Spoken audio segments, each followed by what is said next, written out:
নাহমাদুহু ওয়া নুসাল্লি আলা রাসূলিহিল কারীম, আম্মা বাদ। সম্মানিত সভাপতি, বাংলাদেশের শীর্ষ পর্যায়ের ওলামায়ে কেরাম, সংগ্রামী সাথী ও বন্ধুগণ, আজ আপনারা এখানে কেন উপস্থিত হয়েছেন ভালো করেই অবগত আছেন। গত ২৪-এর ৫ই আগস্ট পরবর্তী আমরা চেয়েছিলাম একটি সুন্দর বাংলাদেশ, যেখানে থাকবে না বেইনসাফ, হানাহানি, সন্ত্রাস, খুন খারাপি। হাজারো আলেম ওলামা, পীর মাশায়েখের রক্তের উপর ভেসে এসেছে অভ্যুত্থান পরবর্তী বাংলাদেশের এই অভ্যুত্থান। অথচ আজ এই স্বাধীন বাংলায় সবচেয়ে পরাধীন হচ্ছে ইসলামপন্থীরা। তাদেরকে জঙ্গি তকমা দিয়ে পরাজিত পতিত ফ্যাসিবাদী সরকারের ভাষা এখন শোনা যাচ্ছে বর্তমান সরকারের কিছু দায়িত্বশীলদের মধ্যে। যেভাবে ১৬ বছরের ফ্যাসিবাদ ভেসে গেছে, আরেকটা বিপ্লবের তোরে মার্কিন দালাল যারা বাংলাদেশে মার্কিন এজেন্ডা বাস্তবায়ন করতে চাও তারাও ভেসে যাবে।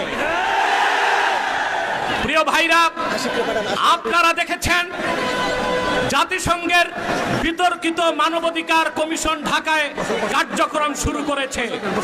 আমরা এটা চাই নাই। পৃথিবীর ১৬টি যুদ্ধ বিধ্বস্ত রাষ্ট্রে জাতিসংঘ মানবাধিকার কমিশন কাজ করে। আমার প্রশ্ন, বাংলাদেশ কি যুদ্ধ বিধ্বস্ত না স্বাধীন বাংলাদেশ? তাহলে এখানে জাতিসংঘের মানবাধিকার কমিশন কেন? তাহলে বোঝা যাচ্ছে মার্কিন দালালরা বাংলাদেশকে যুদ্ধের দিকে ঠেলে দিচ্ছে।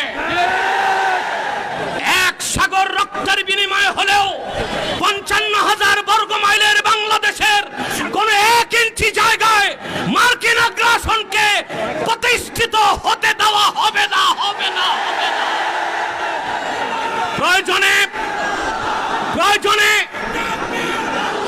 সাইফুদ্দিন কুতুস, রুকনুদ্দিন বাইবার্স, শাহজালাল ইয়ামানির উত্তরসূরিরা আরেকবার দেশের স্বাধীনতা রক্ষায় সশস্ত্র বিপ্লবের ডাক দিতে বাধ্য হবে। আমি বলে থাকি, জাতিসংঘ, United nation is nothing but A Christian club. জাতিসংঘ মুসলমানের পক্ষে কখনো কাজ করে না। অমুসলিমদের অধিকার রক্ষাই তাদের কাজ।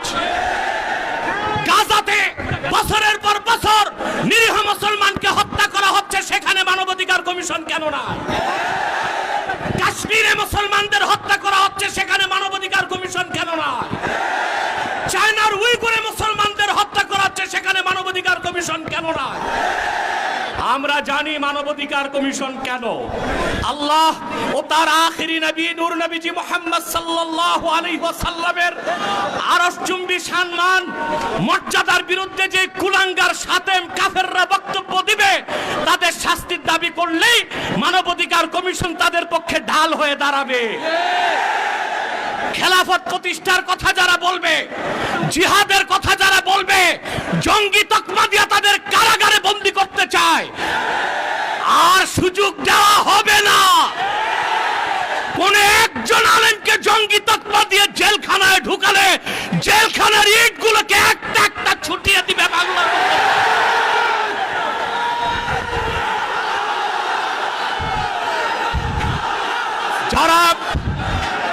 যারা শরিয়া রাষ্ট্র চায়, যারা জিহাদে বিশ্বাসী, তাদেরকেই পশ্চিমারা জঙ্গি বলে।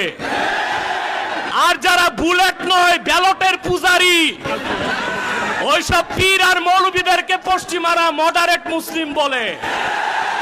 তারা মডারেট মুসলিম না, মুনাফেক মুসলিম। প্রিয় ভাইরা, জঙ্গি শব্দের উৎপত্তি কখন থেকে? টুইন টাওয়ার হামলার পর থেকে পশ্চিমারা প্র্যাকটিসিং মুসলিমদেরকে প্রশ্নবিদ্ধ করতে, জিহাদের বিরোধিতা করতে জঙ্গি শব্দ আমদানি করেছে। আর পশ্চিমাদের পা চাটা গোলাম প্রথম আলো কর্তৃপক্ষ এই জঙ্গি নাটকের পক্ষে তাদের বুদ্ধিভিত্তিক সহযোগিতা করেছে।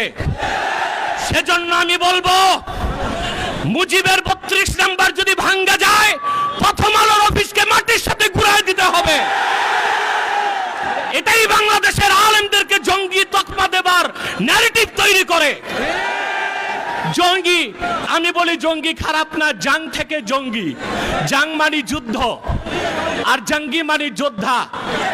উত্তরা দিয়াবাড়িতে জঙ্গি বিমান ভূপাতিত হয়েছে, সেটা কি সন্ত্রাসী বিমান? না, যিনি পাইলট ছিলেন তিনিও জঙ্গি যেহেতু যোদ্ধা, মুক্তিযোদ্ধারাও জঙ্গি যেহেতু যোদ্ধা। এই শব্দটার অপপ্রয়োগ বাংলাদেশে শুরু হয়েছে শুধু ইসলামী রাষ্ট্র যারা প্রতিষ্ঠা করতে চায়, জিহাদের পক্ষে যারা, তাদের কণ্ঠ রোধ করার জন্যে। তা মেনে নেওয়া হবে না, বরদাস্ত করা হবে না। এই মহাসমাবেশ থেকে ডক্টর ইউনূসকে বলছি, কান পেতে শুনে রাখুন, আপনার হালুয়া রুটির ভাগ যারা খায় আপনাকে তারা বাঁচাতে পারবে না। অনতি বিলম্বে উলামায়ে কেরামকে জঙ্গি তকমা দেওয়া বন্ধ করতে হবে। যে সমস্ত নির্যাতিত আলেম কারাগারে আছে তাদেরকে মুক্ত করে দিতে হবে। আর জাতিসংঘের বিতর্কিত কমিশন কার্যক্রম বন্ধ করতে হবে, নতুবা আমরা মার্চ টু যমুনা দিতে বাধ্য হব। আর অন্যান্য নেতৃবৃন্দ আছেন, তাদের বক্তব্য আপনারা শুনবেন। আমি আপাতত বিদায় নিচ্ছি, আপনাদের সহযোগিতা চাই। পিছনে যারা আছেন এখনো সামনে জায়গা আছে, আপনারা যেতে পারেন। আর একটু ফাঁকা করে দাঁড়ান, নতুবা হিট স্ট্রোকের সম্ভাবনা আছে। একটু 2 হাত পিছনে চলে যান, মিডিয়াকে সামনে আসার সুযোগ করে দেন। ওয়াখির দাওয়ানা আলহামদুলিল্লাহি রাব্বিল আলামিন।